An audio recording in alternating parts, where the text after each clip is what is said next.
Traditional finance describes what investors should do, assuming ideal behavior. So in an ideal situation, how should investor behave? And that is what traditional finance focuses on. We can easily say that traditional finance follows a normative approach. In a normal situation, how should investors behave? Moving on to behavioral finance. Behavioral finance focuses on how investors actually behave.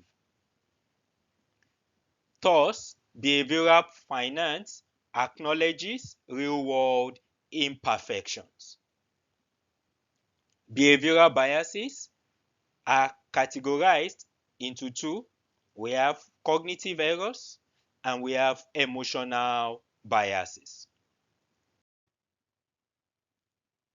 Cognitive errors.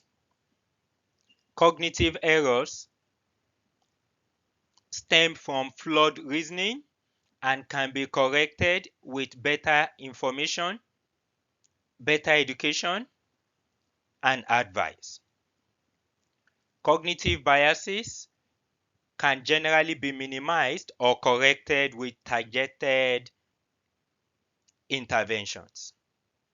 Cognitive errors can be divided into belief perseverance bias and information processing errors. Information processing errors could also be referred to as processing errors. Belief perseverance errors. These biases arise from failure to update beliefs or failure to update decisions in light of new information. Belief perseverance is the tendency to hold on to past beliefs despite evidence to the contrary.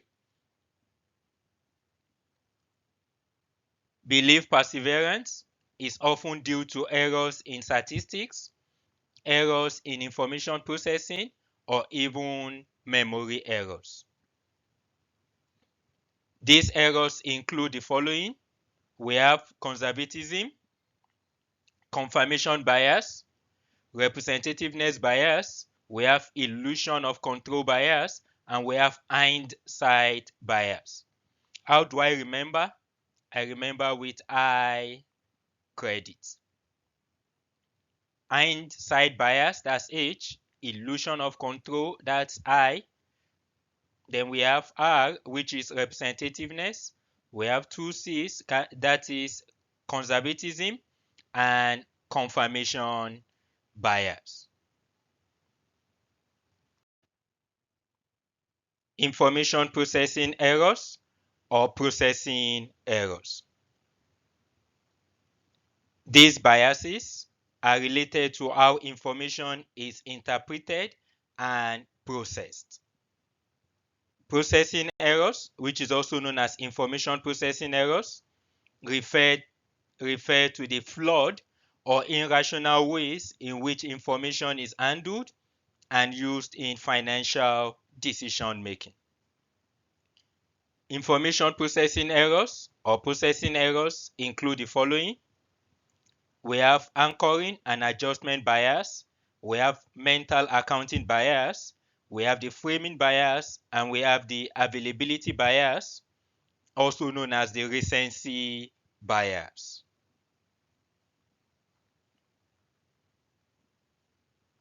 So how do I remember? I remember with farmer.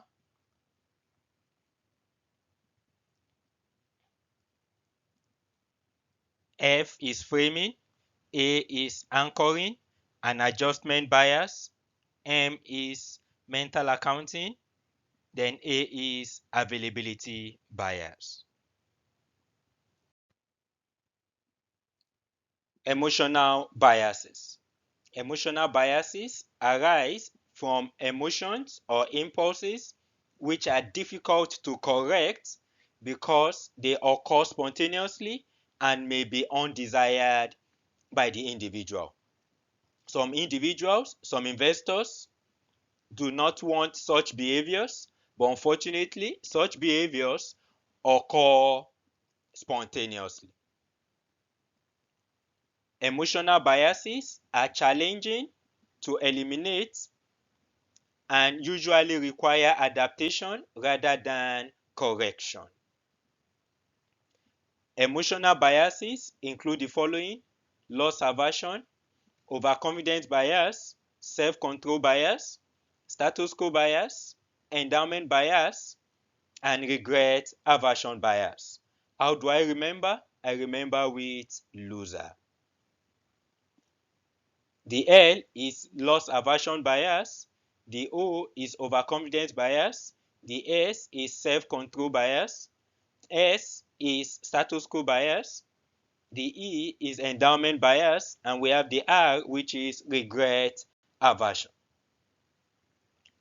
It is worth noting that both types of biases, that is, cognitive biases and emotional biases, can lead to decisions that deviate from traditional finance theory. So let's get started with the first belief, perseverance under cognitive errors, and that is conservatism. Conservatism involves underreacting to new information and sticking to previous assumptions. A typical example of conservatism bias is when an investor insists on maintaining a high forecast for a company's earnings, despite the fact that such companies' margins decrease aggressively. So let's look at the consequences of conservatism.